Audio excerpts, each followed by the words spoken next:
The Premack Virtual Online Law Office presents attorney Paul Premack with this week's legal column, published in the San Antonio Express News on mysa.com and on our website at www.premack.com. This week's topic: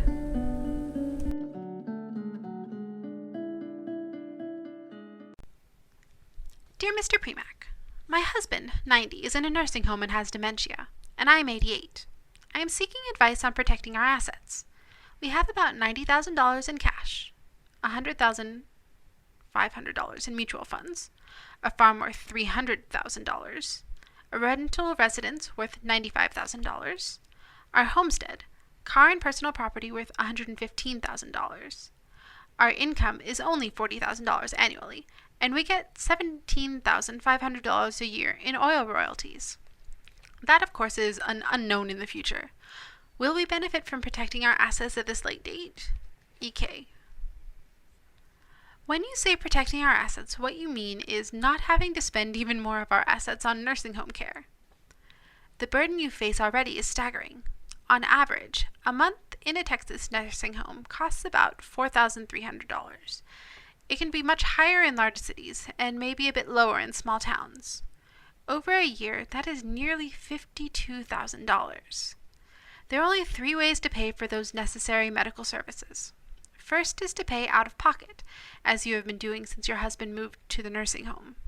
Second is to utilize long-term care insurance.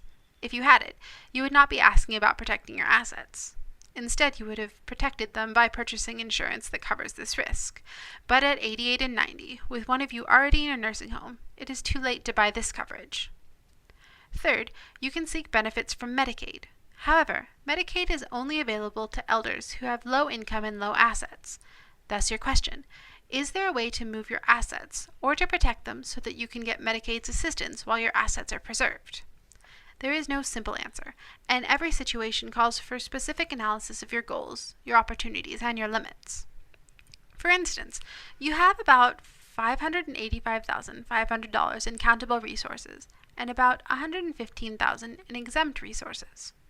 The countable assets would be divided so that you get to keep around $113,640, and your husband is credited with $471,860.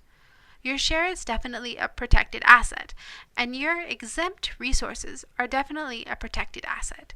So by law, you have already sheltered about $228,640. What about the balance that is credited to your husband? He cannot qualify for Medicaid until that share is reduced, in a legally acceptable fashion, to $2,000.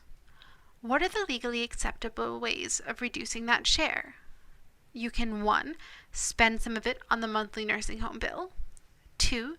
Use some of it to buy other exempt resources, like making repairs to your home or replacing the old car with a new model. 3. Use some of it as an educational fund for your young grandchildren. And 4. Pre-purchase a burial policy, so long as the policy is non-refundable. With those techniques, you may be able to protect some of the funds, but not all. Notice that I did not include give some of it away to your children as a solution. There is a penalty for transferring assets which makes the transfer undesirable. Some exceptions exist, like transferring title to your home to a child of yours who has lived with you for at least 2 years and has provided documented services that help keep your husband out of the nursing home for those 2 years. Also notice that even when his share of the assets is reduced to $2,000, your husband must still be low income to qualify for Medicaid. The checks he receives monthly cannot exceed $2,094.